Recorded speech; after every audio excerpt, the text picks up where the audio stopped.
Acabamos de hablar del posible cambio de ciclo en el sector inmobiliario. Hoy dos de las grandes inmobiliarias españolas que cotizan dentro del IBEX 35 son de las que peor lo están pasando. Inmobiliaria Colonial cae casi un 3%. Veo por aquí cayendo también más de un 3% a Merlin Properties. Aún así no son las compañías que más caen. Grifols está dejando ya casi un 8%. Inditex, venimos contando desde primera hora de la mañana que le está haciendo mucho daño el profit warning de Adidas, y veo también que empieza ya a colarse las primeras posiciones a la baja una compañía con muchísimos intereses en Reino Unido. Claro, Ferrovial está cayendo casi un 6%. Madre mía, qué daño le está haciendo la caída de la libra a Ferrovial, a Iberdrola, empresas que están también que tienen fuertes intereses en Reino Unido. Abrimos ya tiempo momentum para la economía y los mercados con Guillermo Santos, socio de iCapital, y con Munés Melguani de Cross Capital. Hola Munés, hola Guillermo, ¿qué tal? ¿Cómo estáis? Muy buenas tardes.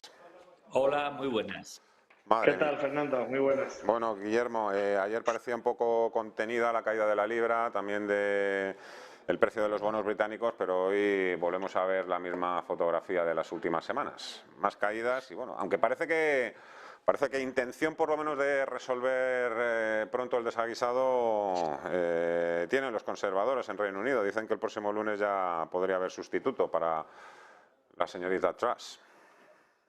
Sí, cuanto antes mejor, ¿no? Yo soy, incluso aunque sea Boris Johnson el sustituto, cosa que como sabéis no es descartable, creo que lo mejor sería que no se produjeran elecciones, que lógicamente el Partido Laborista es lo que desea, elecciones anticipadas, ¿no? Pero bueno, para mí la decisión de Truss ha sido valiente, me parece una decisión además dado hacia dónde iba el mercado, las críticas internas dentro del Partido Conservador y además pues la problemática a la que se enfrentaba la primera ministra, muy ligada esa problemática a la presión de los medios de comunicación británicos, no olvidemos. Pues creo que The Sun hoy repartía gratis una lechuga pequeña, eso sí, con el periódico. O sea, eso ya dice todo, ¿no? Pues el país, el Reino Unido es en esta materia bastante especialito, ¿no? Y para mí se ha juntado todo y ha tenido que dimitir. En todo caso, yo aprecio su valentía, la de Liz Truss, y aprecio además su patriotismo. Bien, dicho porque ha antepuesto el interés del país al interés personal y ojalá por otros lares viéramos esto con más frecuencia. Pero dicho todo eso, el tema para mí más relevante es que la libra, efectivamente, como tú estás comentando, Fernando, pues está sufriendo, pero será probablemente pasajero. Ya veremos a ver, más ha sufrido el euro con el dólar últimamente también, ¿no? Con lo que esa situación para mí no la vamos a ver continuada en el tiempo y los gilts, los bonos británicos, que efectivamente también han caído con mucha fuerza en todo el año, pero como han caído los treasuries americanos y los bonos en euros soberanos, sobre todo, pues tendrá su freno. La solvencia del Reino Unido nadie la debería poner en duda y que los tipos se muevan al alza, las rentabilidades con un entorno inflacionista como el actual, entra en lo normal, con Liz Truss o sin Liz Truss. Es una auténtica exageración comparar el comportamiento de la libra con Bitcoin, pero Guillermo, es una de las comidillas del día hoy en las mesas de operaciones de los traders en el mercado Forex de divisas. Dicen que la volatilidad de una y otra ahora mismo son comparables. Evidentemente Bueno, es una gran exageración, ¿no? no, Bueno, es que pero ni siquiera podrían ser comparables, pero insisto, es que es la esto es, comidilla del día. ¿sabes? ¿No? Esto es lo de, mira, cuando los una teoría, ¿no? Que parezca un poco machista, ¿no? Pero bueno, en los libros de gestión, de análisis americanos, pues utilizaban la medida de las faldas de las mujeres, así que hoy no es muy correcto, pero bueno, está en la literatura financiera de Occidente con los movimientos de mercado, pues lo mismo, igual de absurdo. también había un índice en Estados Unidos, no hablaba solo de la longitud de las faldas de las mujeres en Estados Unidos, también hablaba de la venta de calzoncillos por parte de los género masculino, en el sentido de que si los hombres no renovaban su underwear, su ropa interior, era porque la economía no marchaba bien. Pero bueno, dejémonos también de este tipo de... que no son leyendas urbanas, que son cosas ciertas. Existen índices en Estados Unidos, el índice Big Mac, el índice de la ropa interior, el índice de los pintalabios, el índice de la longitud de la falda. Pero bueno, eso lo contaremos también otro día. La verdad es que es bastante chulo y bastante interesante. Munés, bueno, Reino Unido... Vamos a ver. El problema un poco de fondo al que yo quería ir es... acabamos de asistir a un gran duelo, un gran pulso entre las políticas fiscales del gobierno de Liz Truss y el Banco Central de Inglaterra. El ganador claramente ha sido el Banco de Inglaterra, pero es una situación que poco a poco parece que se va a ir ya filtrando y va a ir capeando también al resto del mundo. Y en Europa tenemos muchas cosas, pero desde luego gobiernos fuertes, mayorías, no tenemos prácticamente ninguna, tenemos muchos gobiernos débiles. Y vemos, por ejemplo, aquí en el Gobierno de España, pues también está tratando de llevar a cabo una política fiscal al límite, ¿no?, de lo que pide el Banco Central Europeo. Creo que todo eso se puede ir precipitando a lo largo de los próximos meses si la inflación nos sigue arruinando el bolsillo y nos va empobreciendo a todos, ¿no? Que los gobiernos tengan que echar mano de más deuda, más déficit. Hoy la deuda de España, por cierto, ha llegado ya a los 1,5, bueno, está rozando los 1,5 billones de euros, que es una auténtica barbaridad, es una montaña de deuda. No sé yo si eso vamos a ser capaces de bajarlo o no, o si ya el señor Sánchez y la señora Montero están ya ideando a ver cómo leches van a compensar esa fuerte subida de la deuda y ese fuerte incremento del déficit. Claro, la única vía que a mí se me ocurre, que yo creo que a cualquier economista no hace falta ser muy brillante para saber por dónde pueden empezar a recaudar y mejorar esos déficits. Pero bueno, choque, políticas fiscales, políticas monetarias, ¿de dónde nos lleva esto, Munés? Sí, bueno, yo creo que más allá de que hayan gobiernos fuertes o menos fuertes o que necesiten más coaliciones, tiene que haber coordinación entre un banco central y el gobierno vamos, de turno, ¿no? Es decir, lo que está claro es que venimos de situaciones anómalas, ¿no? De una década o más, incluso 14 años, ¿no? De un entorno de tipo cero propiciado por la gran crisis financiera y luego ya por el COVID, ¿no? Y ha habido un exceso de liquidez en el sistema que queda completamente patente y ha producido una inflación de activos y ahora más recientemente una inflación en precios en bienes y servicios, ¿no? Entonces, estamos en un proceso de normalización monetaria. Yo creo que tanto la Fed como el resto de bancos centrales, aunque estén menos capacitados por la coyuntura económica de las distintas zonas, la Fed sí que tiene claro que va a llevar los tipos nominales o los tipos reales, mejor dicho, en este caso, a niveles neutros, es decir, va a seguir subiendo, pase lo que pase, a 4,5 hasta 5 si hace falta. Y si lleva al país a una recesión, aunque sea coyuntural y no muy profunda, pues lo llevará, ¿no? Porque lo otro es mucho más perjudicial para la economía en el medio y largo plazo, ¿no? Las políticas fiscales han sido también muy expansivas, especialmente tras el COVID, ¿no? Y también se tiene que reconducir.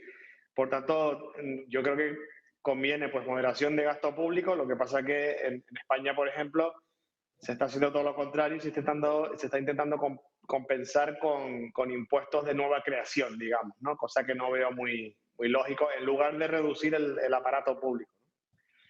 Eso es un poco como lo veo. Guillermo, políticas fiscales contra políticas monetarias. A ver, lo que hay que dar en España, en Europa, lo que nos toca es imagen de fortaleza y de solvencia. Lo peor que puede pasar es que tú des o los inversores puedan tener una percepción de ti como país, como tesoro, como administración pública de debilidad. Porque eso se retroalimenta, que era el miedo que tenía en Reino Unido.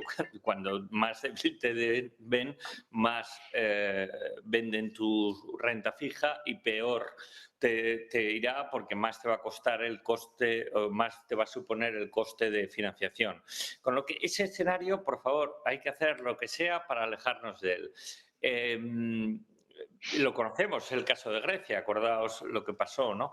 Entonces, Dicho todo eso, pensemos en que la política fiscal, la política de gasto es muy bienvenida siempre que, uno, te lo puedas permitir y dos, todavía más importante, no suponga vamos a decir, unas cuantas paladas más en el hoyo en el que nos encontramos actualmente de deuda pública y déficit.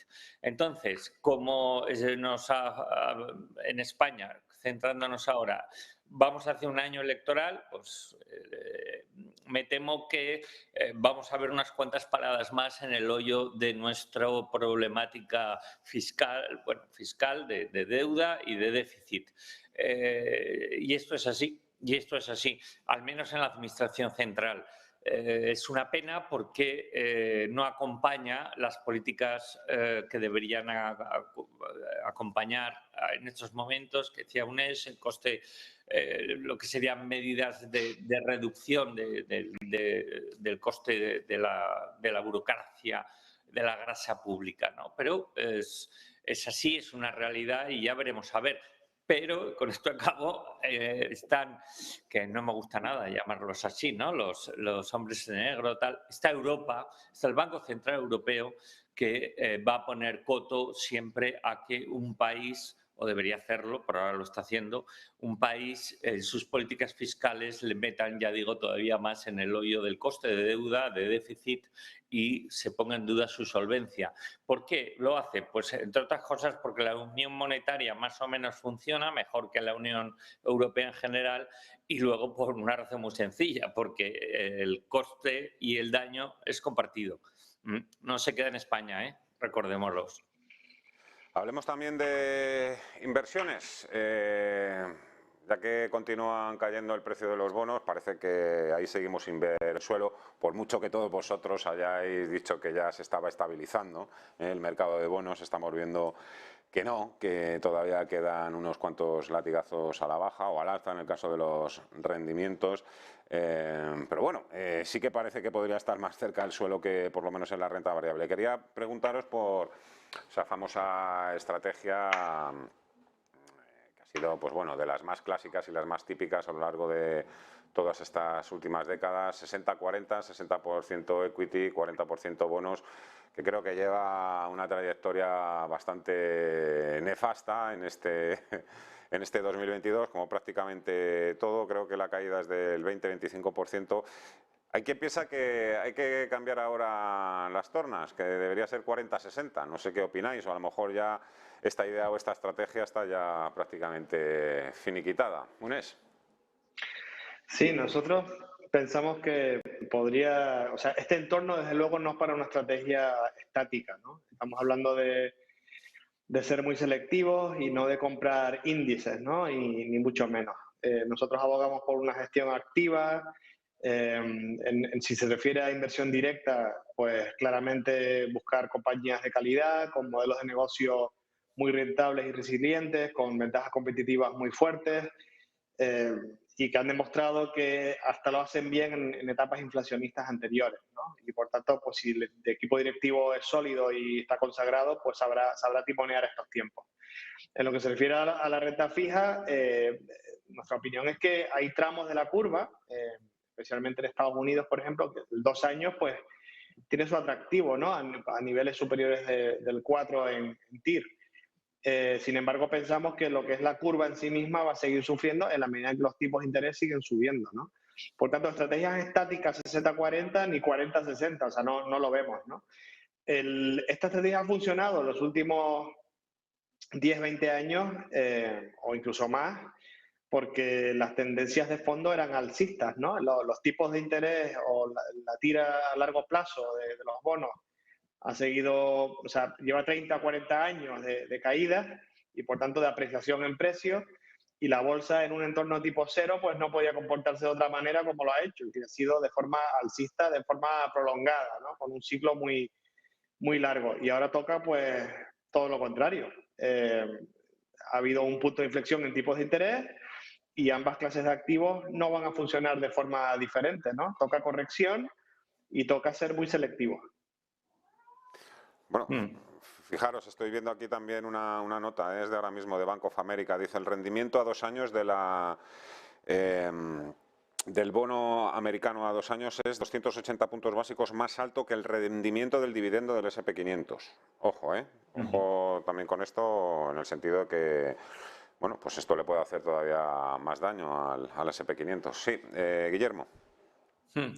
Bueno, para que tengáis el dato, que lo tengo yo ahora delante, porque lo miré por un tema de un artículo y demás, el cual al final no lo escribí sobre esa materia, pero en fin, lo escribiré. En los últimos, concretamente, 50 y pocos años, el actual se sitúa, el año actual, entre los 3 peores en la estrategia 60-40. Bien, entonces, ¿eso va a continuar? Pues me temo que sí, va a continuar porque el equity va a seguir cayendo. Entonces va a ser un año desolador. ¿Deberíamos empezar a aprovechar los bonos? Pues los privados yo creo que sí. Entonces esa estrategia 60-40, para mí ahora, pues sí, en la línea de flexibilidad que comentamos, sería más lógico hacer 70 en bonos y 30 en bolsa, ¿de acuerdo? Pero eso sí, ese incremento de bonos, ligarlo más a renta fija corporativa, que a deuda soberana, que es la que probablemente le quede todavía cierto espacio de sufrimiento por subida de tires, bajada de precios. ¿Y eso se invertirá? Sí que se invertirá, claro que sí, porque las bolsas van a recuperar. Es una de las pocas cosas que tengo claro, que las bolsas van a recuperar sin saber cuándo. Si no, pues esto sería una maravilla. Entonces ya veremos si nuestra intuición, nuestro análisis, un poco todo, nos da capacidad para incrementar otra vez la parte de equity.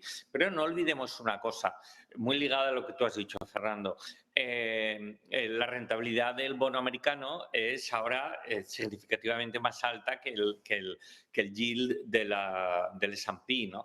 Y eso también que nos dice así en la práctica directamente, que el ratio rentabilidad-riesgo de los bonos ahora es la bomba, pero es que no se veía así desde hace años y años y años, que el inversor conservador, prudente, tiene ahora un campo expedito para poder construir cartera en bonos corporativos, pronto yo creo también en soberanos, y que la parte de rentabilidad de una estrategia 60-40, 50-50, pero que combine en todo caso bonos y bolsa, va a ser brillante en los próximos años, gracias en buena medida al comportamiento de los bonos, el cual en precio probablemente, si no está en suelo, ese suelo no está muy lejano. Si entramos en suelo suele ser favorable para coger el upside, ¿verdad? Pues eso es lo que vemos, y para mí, cuando echemos dentro de unos meses la vuelta atrás, el que no lo haya hecho se arrepentirá de